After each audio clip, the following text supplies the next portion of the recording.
Hey, welcome into another edition of Making the Leap. Glad to have you along today. And we get questions a lot about the Herzog Foundation specifically. You know, we do the show in the foundation headquarters. From time to time, we talk about the foundation. From time to time, we've had staff members or colleagues on the show who work at the Herzog Foundation. But here's the question I get, probably more than anything else about this foundation. What is it you do exactly? Right. What is this Herzog Foundation? What's it about? It's not exclusively this, but at its core is a lot of this. Sadie Elliot is our guest today. She is the Director of Training at the Herzog Foundation, and we welcome you in. Thank you. It's great to be here. Oh, thrilled to have you. You're on the road a lot, so it's kind of rare that we even get you here in the building. That's right. But this is, as we speak, as we're taping this, what the Herzog Foundation does, so much of its core mission is what you head up and what is happening in this building today. Tell us about it. Yeah, thank you for that. Yeah. Well, this year we are running 100 training events for educators, particularly within Christian education. So we are running leadership trainings focused on really that head of school board governance type conversations. Today is a marketing and enrollment training. But we do trainings on organizational topics like financial leadership, crisis management, a lot of the conversations that sometimes you don't want to have, but when we're small nonprofits, we've got to be operating excellently. So we run these trainings, and it's part of our philanthropic giving. So the trainings are actually free of cost to the guests.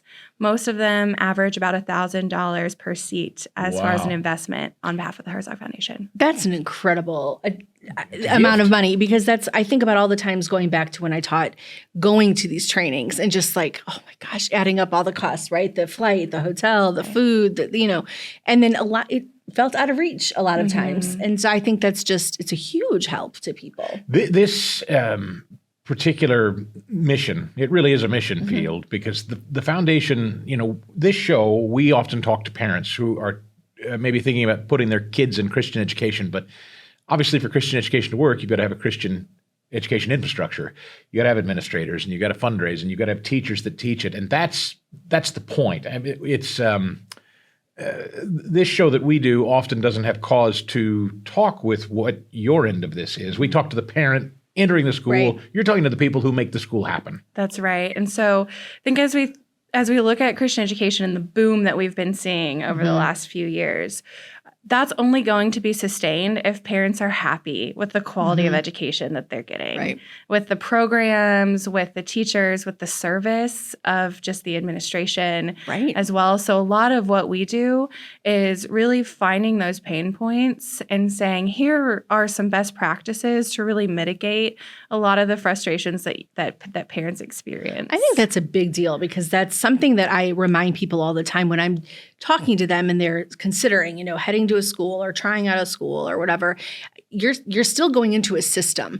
Homeschooling is a little different, but when you're coming into a Christian school, a private setup, that is still a system, and there have to be good models within that system to keep people there. And that is, as we toured schools and looked at different things, I'm like, I don't think that's running the best way, or I'm not sure that's the best fit, or, that kind of thing. And I think it's really important for parents to recognize that there's a lot happening behind the scenes, but it's still a system. It's still a system, and it needs the support. This is what the foundation has done that I don't think has ever really happened. This is what makes the Herzog Foundation so unique. Your focus is really on best practices across the board. You hear it all the time. I know in the interviews we've done with teachers about your training sessions, there was never sort of a uniformed operating procedure. Everybody was kind of the Wild West doing their own thing. Ours was the first organization to cobble these folks together and share ideas, right? That's the point. That's right. So from day one at the Herzog Foundation, we have said that we are not the experts on Christian education, but we've been given a platform to facilitate the experts. And so what we do is we bring the best of the best coaches in who are current practitioners or current experts, consultants in their field.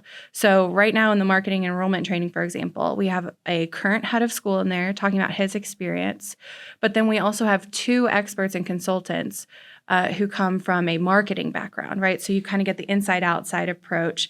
We also are just kind of no nonsense. Like, we're not going to waste people's time, right? But we're also trying to address the fact that oftentimes professional development is boring, or you don't feel seen or respected, or maybe it's too like high level. How do I apply that? We're trying to really cut through that and say, here are the 3 or 4 things you can take home and really move the needle at your school. I think that's a tough thing with professional development. Like you said, it's so, you have everybody, right? I mean, when you talk about teachers, you have kindergarten teachers, you have high school teachers. How do you make a training viable for all those people? You have principals, you have first-year teachers. How do you bridge that gap between everybody? And I think that's something that I like, how the trainings that I've seen when I'm looking online to see what's upcoming, it is separated out. You know what I mean? It does seem to fit. Well, this one might not work for me, but this one does. And then within that, you have this gamut of experience and people and what they're bringing to the table. I just think that is a remarkable place to start, because I've been in many professional development experiences. I've led them, and that's hard to thread that needle. Well, it's like you know what you're going to get, I think is the point. Yeah. You know, you see exactly what you want, and you know what it's going to be, and you have an expectation. It's not sort of a generic thing. Sadie, when you invite people here, I want people to kind of understand how it works, because I still think a lot of people are naturally kind of suspicious. It's free? So explain what free looks like. What's it's not free, because people just assume there's an angle. I mean, they do. Right. People naturally assume there's an angle. The running joke is, yes, it's free, but we've got a timeshare in Branson that we really like to get rid of. Right. Yeah. No, so this is our philanthropic investment. So rather than giving direct grants to say build 300 gyms, we said what's really going to continue to move this movement forward, to drive this movement forward. And that's investing in the leaders. And so we said, what is preventing Christian educators from accessing high quality PD? Oftentimes it's the cost and accessibility of it. And so we have removed all costs of the training except for travel to the location. Okay. So today we're sitting in Smithville, Missouri. I've got folks in there from Bozeman, Montana, from Gainesville, Florida, from Texas, and everywhere in between. The other really beautiful thing, as far as like it being accessible, it's accessible financially, because the only cost you have is a flight or drive. So we cover your hotel, we cover on the ground transportation, your food and your beverages, your speaker fees, your workbook. Like, we just take care of your needs while you're here with us. You get to the training session and everything is covered from there. That's right. And this is not just here at headquarters. You do these, it's important to note, all over the country. All over the country. How do you pick where you go? I was just going to say, how do you find your places that you work with? Yeah, so we took a map of the U.S. one day, and we drew about 8-hour driving radiuses. And we said, okay, if we were to find these different locations, that would be within a reasonable drive, like that's a lot, but we're also covering the training, so it's a little bit of a evens trade-off out, there. I think. Yeah, so we did that, and then we picked our locations, and we continued to go around the country every year. So if you're in the Northeast, we come to Boston. If you're in South Florida, we're coming to Orlando. We've got Texas, California, Colorado, Vancouver, Washington, And you do some cool spots. You've been to a couple of different trainings at the Reagan Library. That looks fantastic. Have you gone to the Ark? Because, yes. Right, you did that last year? Oh. Yes, and I was very sad. I literally was Googling. I'm like, can I get to this one? Can I go to this one? Because We're doing my daughter's 2 more been, this year. I know, she's been to the Ark. I have not, and I really want to go. So Well, there may be an angle. There may be an angle, because Sadie and I were just talking yesterday, and this is what I love about Sadie and the training department here at Herzog is they're constantly thinking about new. I mean, they have an established slate of trainings that feature different subject matters, but you're always coming up with new concepts. Right. And get this, they're going to come up with a training named after this show. That's right. Is that right, Sadie? I was inspired by you too. I do love the concept, though. You're going to call it it's making the leap arm of your training. Right. That's right. What are you thinking? Yes. So I literally was inspired by your show, because what you have done is you've taken this show and you've said, what are the myths, the concerns, the unknowns that go along with a parent's decision, educational decision for their child? Well, one of the core premises of this is that education is having a moment right now, right? It really is. And so parents have this gamut of choices: homeschool, hybrid, classical, pod, Right. and everything in between. You've got college models, university models, online. Well, that doesn't just apply to parents. that also applies to teachers and to administrators. Yep. So this one size fits all of how your child receives an education, right? That's gone out. That's out of date. But it's also out of date that teachers are stuck in one type of system or model. And so we want to launch this training that is a space for teachers and administrators to explore how Christian education might be a good career move for them. I think that's tremendous. One of our episodes that we did, I think about a year ago, was with a woman that had been a teacher, then stayed home, did not like what she was seeing for her kids as she watched them in education, and said, I'm going to start a school in her. And she was, I'm going to start one here. I'm just going to do this for my own because I'm pulling my kids. And her best friend was like, that sounds very interesting. And she was in the library, like the library science type field or whatever. So she was working in a school, and she's like, yeah, this might work for me and my child. Maybe not this child, but this child. And I mean, for months, she and I would text back and forth, and she's like, what do you think? What do you think about this? And of course, I was like, do it, but it's easy for me to say on the outside because she's like, what about finances? How is this? What about my other kid? She had no guidance. We have no one to help us. We're going to just be doing this on our own. We're going to be pulling it together, which is exciting, but very overwhelming. I think that's always the piece. It's exciting, but overwhelming. She's like, I'm going to lose my income if I do this. There's no way what we're doing is going to recoup it. And so the day she finally texted and she said, I'm doing it. I'm like, oh my gosh, great. And then we got to have one of the co-creators of that on with us just to talk about it because there's so much involved. And my heart goes out to teachers that either feel stuck or they want to get out and they don't know how, or they, their heart is not in what they're doing, but they know they have a heart for teaching. That's right. And you've got a lot there to pull from. Yeah. And so I pulled some statistics on this as well. And these might come as a bit of a shock. So the world's largest teacher survey, it had about 13,000 responses in 2019. Okay. Y'all, we're talking pre-COVID. Pre-COVID, yeah. Okay, this survey revealed that 65% of educators were already showing signs of burnout, and 85% of educators said that their work level was unsustainable. This public, or do we know, or all? Probably public education. Public Yes. education. I think it was all public, and I can send you the link here. Yeah. Additionally, okay, that was pre-COVID. Let's talk post-COVID. According to data from the Bureau of Labor Statistics, around 300,000 public school teachers or other related staff members left the education field from February of 2020 to May of 2022. Wow. That was 3% of that educational workforce. Wow. But here's the thing. These teachers haven't lost the love of teaching. Right. That's right. That's what I'm. And where did they go is the question. And that's the point of your training is if they want to stay in it, but they're burned out, maybe they don't even consider Christian education or don't understand it. Right. Is that it? And just like parents who have never considered it for the kids, there's a lot of unknowns or fears or, I don't know, would it be a comparable salary? Would I be happy there? What are the educational standards? How do they teach their curriculum? There's so many questions and concerns. I think about the very first thing we always hear is either finances. What about the finances as a parent? What about the sports, right? And so I think for a teacher leaving, what about the finances? And I mean, I know when I talked to a superintendent of a private school and he said, you're going to take a financial cut no matter what it's going to be. And that is a bummer. But at the same time, there's a lot of benefit to be gained, I think, from leaving maybe an untenable situation. Maybe you're making less money over here in the Christian school worlds and Christian education worlds, but I think there's a lot more to be gained. Your freedom of thought and conscience, for heaven's sakes. What's that That's worth? what I mean. It's you're releasing your soul offset. from a prison is what it is. And going back to the trainings that we run, a lot of what we do is focused around how can Christian schools become competitive, right, with their salaries. That unsustainable workload, without the burnout. That's right. That's hard. That's right. To so, keep in mind. And what's really exciting about school choice is that is another route for schools to become competitive with how we pay teachers. So, for example, one of the coaches today for marketing enrollment, he leads a school in Florida, and they will now be at the public school level to pay teachers. Wow. And on top of that, you have freedom of thought and speech. Amen. You can pray with your students. Yes. And you are honored as an educator.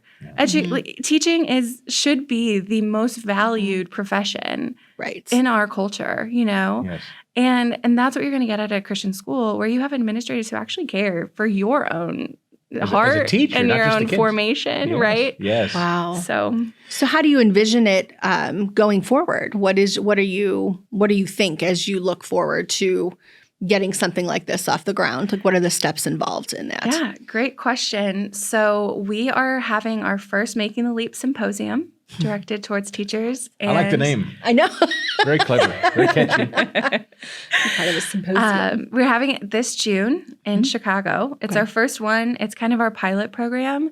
The thought behind it is see what response we get, and then take it to different markets based on need and interest. And so it would be about a day and a half where, again, all costs except for travel to the location are covered. So we'll put you up at a nice hotel. We'll feed you well. We'll do some fun kind of networking activities so you can meet other people. And I think that that's actually something that shouldn't be underscored.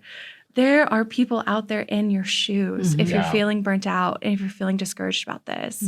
So we're going to create space for you to meet other people from across the country in that same situation, maybe lament a little bit, maybe encourage each other a little bit, right? And so I think that'll be a really neat aspect of this training. We met a teacher, one of our Teacher of the Year folks was giving some testimony, if memory serves, about teachers who have left the public school setting, come into a Christian school, and are actually, it's not difficult for them in the sense that they're not happy, but difficult in the sense that they're so accustomed to being in this tortured prison of thought and speech that they really their newfound freedom of speech is almost it moves them. I mean, I think I remember one said that it brought her to tears. She was almost emotionally wrought over the ability to say things that she wasn't before. I mean, these are things that public school teachers who might consider this.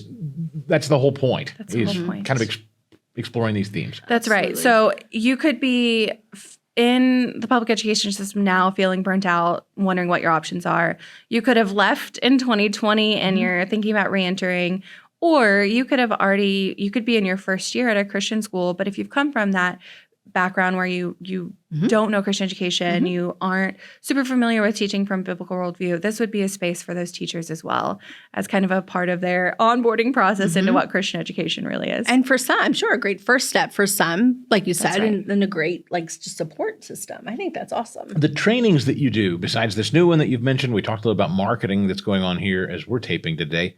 You offer many different kinds of trainings. Do you want to go over them, or do you know them off the top of your head? Because I know I there's sure lots. do, and I would love to. They're your life. So again, They say you probably eat, sleep, and breathe all this. a lot of times, this show I know is listened to by parents, but I'm sure it's also listened to by educators. So if you happen to be a school administrator or a teacher, again, this is specifically for you, or if you're a parent and your Christian educator might benefit from these, let them know what Sadie's about to tell you, because you have a lot. Yes.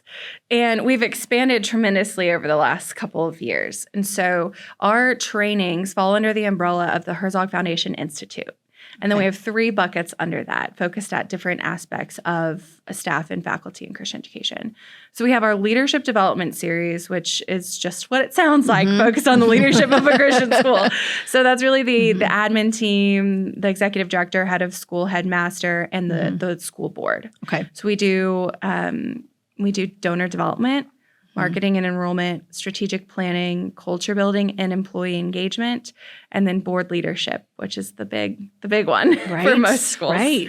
Also important to note, the foundation all these trainings do not endorse any particular method of education. Right. That's very important. That's right. To know. Right. And I think that's a great point. So literally in the room right now, we have, in this training, we have anyone from a homeschool co-op executive director to a university model school from Montana to a VOTEC school in Northwest Missouri to a 5-day classical school in Texas. And we are talking about fundamentals of school leadership and management. That just gives me chills. Like the amount of students, the amount of kids and families that you can reach with all those models. I interrupted you, but that, I don't know, that just kind of What gave is me the common feels. thread? Those are uniquely different education models. What's the common thread? Leadership Is in general? Is that a tough question? What's the common thread for these different kinds of educators coming together?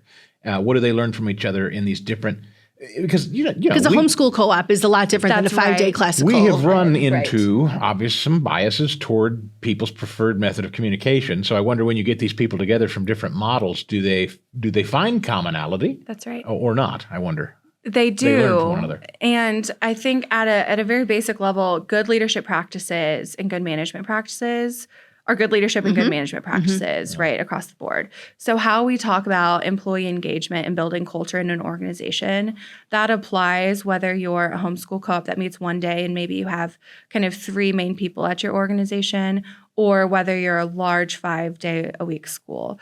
But also how we tailor the actual time together is really important.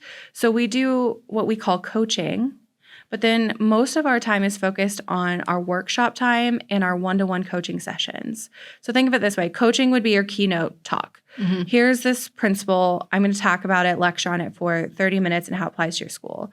But then you're going to go with the team that you came with from your school and for 30 minutes talk about how that applies to your context. And then the last day of our training, you are going to have a session with one of our coaches that's just your organization where you could ask them whatever you want. Okay. And so in that sense, we can really tailor the experience, right? So the training aspect of it applies 90% to different types of So organizations. this is personalized. It's not just a generic big room where That's everybody right. comes and it doesn't apply. You can tailor it. That's right. even more important. That's hugely important. And so then moving on from that, what are some of the other So the two other buckets, that you call them? Yeah. Organizational development series. This is really focused on the infrastructure of our schools, the things that we just have to have in place to run schools and run them sustainably. Financial leadership. Next week, we're launching the strategic stewardship training, which is a finance masterclass. How do we set tuition? How do we talk about price elasticity and how that applies to our schools, right? So some of these business and economics terms that we're applying into the Christian education space. So financial leadership, crisis management is a huge one for schools. Wow. As one of my coaches says, you put 300 sinners on a campus 5 days a week and see what happens. Got a lot going on. Yep. So you have to be prepared for anything from data breaches to, student mental health crises to security. That's right.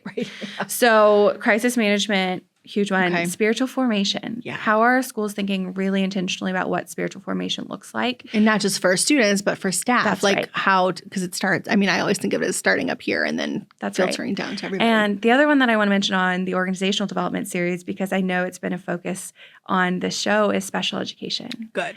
And I was waiting from to see. a really practical standpoint, how can Christian schools who are at different stages in this conversation better serve students who need special education services? We've been in the room with some of these teachers as they talk, and subjects and discussions come up. And what I love, and I don't know that anything prior to Herzog has existed to facilitate it, is you'll have one teacher from Iowa raise her hand and say, "Hey, I don't understand how to do X."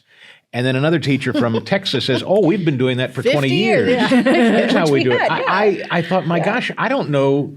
It feels like Christian schools largely had to operate autonomously until this format came up. That's right. When Daryl Jones, our president, started in January of 2021, the board sent him on just a listening tour across the country to meet with different stakeholders in Christian education.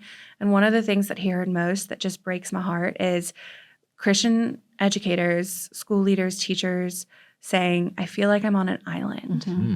And there are people across this country who have walked a mile in your shoes. Right. And so much of what we do at our trainings is just share those experiences. Right. And people stay in touch. Here's the other thing. You set them up with mentors. Not only do they become friends in the room, but people don't leave and never have any contact again. That's right. That's important. That's right. I've started reaching out to people who have come to our trainings over a year ago to try to collect some metrics like, okay, you came to a really great in-person event, but how effective was it? Because most PD gets less than 30% applied. Right. And we are seeing insane levels of application back at schools. But one of the questions that I asked on my survey was, did you make a meaningful connection and are you still in contact with that person? 100% of the respondents said yes. Wow. That's amazing. 100%. 100%. The numbers. awesome. So you have been formally conducting trainings for how long now? Over a year at least. 2 years. 2 years it's been. That's right. And you went from you were telling us before we started the show today, you went from, hey, would you consider coming to now filling up. That's right. Yes. When in the early days, when no one knew who Herzog was and we were running our first events, I was literally cold calling heads of schools saying, it's free, but I promise it's going to be good. And I promise we're not going to sell you anything. To the point where we are today, where most of our leadership trainings are full for the next few months and on wait lists. That's amazing.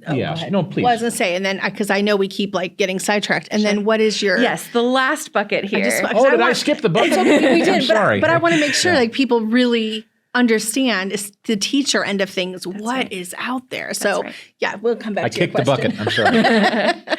So our teacher development series is our third series currently under the Herzog Foundation Institute. And this is exactly as it sounds, directed at teachers. And so we take kind of a two-pronged approach to this. One, what is just good information that teachers need to know that applies to the classroom and the next generation of our students? But secondly, how can we really honor teachers and treat them to a great experience? Again, that connection. Maybe we do these trainings in somewhere they haven't been yet, like the ARC Encounter in Northern Kentucky, or like the Museum of the Bible in DC. Right.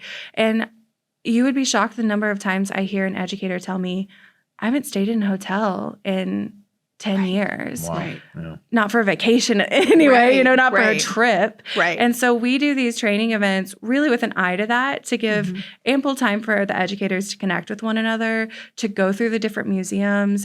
So we do our science retreat at Answers in Genesis, and then we do our Bible retreat at Museum of the Bible. But what I love about the Bible teacher trainings, so this is a 2-day trip to DC.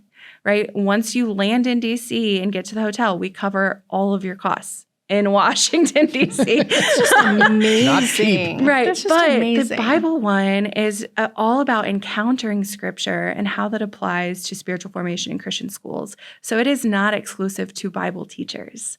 We get That's awesome. language arts teachers, and we get elementary teachers and science, who all get to interact with Scripture in new ways through the gorgeous museum. Yes.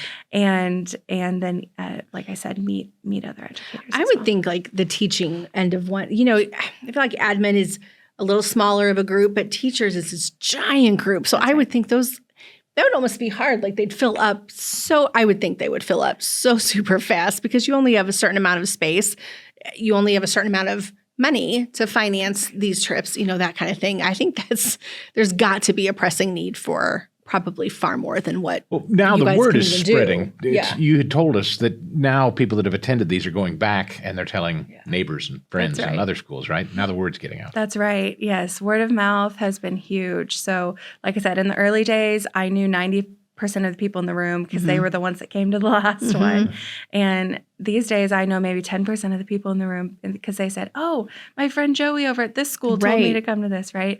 So the teacher ones are our newest. Okay. And so because we knew there would be a lot of demand for it, we really tried to increase capacity. Okay. So the partnership with Museum of the Bible, we are doing one a quarter where we can host up to 200 people each in DC. Wow. That's amazing. And we've had the opportunity to go to the Museum of the Bible with the Christian Education award ceremony. And oh my gosh, you need that. You just, I don't know, you just need the time to be able to walk through. You need the time to soak it in, and you need the time to process. So I think allowing and I guess encouraging that kind of opportunity with teachers, not just once, but quarterly. That's incredible. You really study the experience of what it is to get these people together to learn and go through a training. That's the organization, you and the organization have always put a priority on it, everything being first class.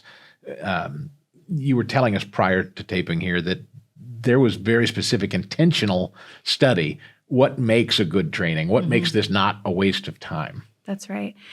I kind of did the circuit of PD before we designed how ours were going to look. And so what I was looking for is, what were the little frustrations that I experienced that we could avoid our guests experiencing? And what prevented me from really being present in the learning of that professional development experience? But then I also asked people, I was like, what are some of the best experiences or memories that you've had? And it's, I remember when I was on that cruise and it was just great because everything was taken care of for me, right? I knew where lunch was and I knew what my options were. And, I was like, okay, how can we take those mountaintop experiences that people have and try to fit that into professional development over 3 days? So what we really try to do as our events staff, which is, they're just an incredible team here, they take care of all of those basic needs that people have. So we take care of all the logistics. If you forgot your toothbrush, we're going to go get you a toothbrush, right? So once you're here, what we tell our guests to do, turn off your notifications, right? Right. Try to honor this time to make it a strategic time where you can say, you know what, I'm going to get out of that day-to-day mindset and get into, okay, what if, right? Let's think strategically. Let's think long-term. But then we also just care for them while they're here and put them up at a nice hotel, right? Nothing extravagant. Stan's son actually said that he thinks that the Herzog way is just simple excellence. And I really love that, right? So let's be excellent, right? There's a standard there, but let's not be extravagant. Right. You don't need to be over the top without. Perfect. And so if people are watching this and they're thinking, that sounds pretty good, to your point, they're starting to fill up though. So best place for either people who are thinking, I want to encourage my administrators or teachers to do this, or I myself might want to attend, what's the best way to go about it? I guess they can see all the trainings that are offered online. That's right. Yes. So herzogfoundation.com, you're going to want to click on the events tab and you can explore all the different training types. You can also subscribe to the Herzog Foundation's newsletter. We have a whole catalog coming out where it just describes like a quick description of each training type. And so you might be an administrator at your school thinking of, I could send 5 teachers to this and choose 2 administrators to this. So we're trying to kind of equip schools to be able to plan for next year's professional development budget and time frame and things like that. Well, I think it's awesome. I have a friend that I love getting information from her and text from her. And she said, I think you need a show on finances, on schools. How do they fundraise? How do they, and I know you mentioned donor development. I've been on the receiving end of some of that training secondhand. But I think even as I'm listening to you, I'm already kind of thinking of show specific things that not only benefit the teacher piece or the admin piece, but again, broad level, maybe we can do like some mini session type things in here, because I think fundraising and the financial, that's a huge, like we said, that's always the number one, not just for parents, not just for the teachers that want to leave, but for the people that want to run these buildings run these schools. And so I think, I don't know, my wheels are. That's great. You know where to find me. I know. How many trainings do you think you'll do here in 2024? 100 training events in 2024. Whew. All over the country. All over the country. A handful of virtual trainings as well. We're trying to make a few topics more accessible. Okay. So we do a safety and security virtual training. We do a capital campaign is a big one for a lot of Christian schools. So we do a virtual training on that. Yeah. So and coming this year, coming in June, Making the Leap Symposium. Very exciting. Sadie Elliot, you do remarkable work. It really is the backbone, and the reason the Herzog Foundation exists is to do this, to train up and grow and facilitate excellent Christian educational experiences that can exist for kids at any level, anywhere in the country. It's just so impressive. And again, if there's anybody who happens to be watching or listening to this that's either in that space or knows someone who is, please plug them in to the resources of this foundation. And we don't spend a lot of time talking about that on the show, but that's what we do here. About. Right. Thank you, Sadie. Thank you for having me. Thank you so much for joining us, and we'll see you here again next week. Making the Leap is a podcast presentation courtesy of the Herzog Foundation. Please rate and comment on the show, as well as subscribe so you never miss an episode. And we'll see you next time on Making the Leap.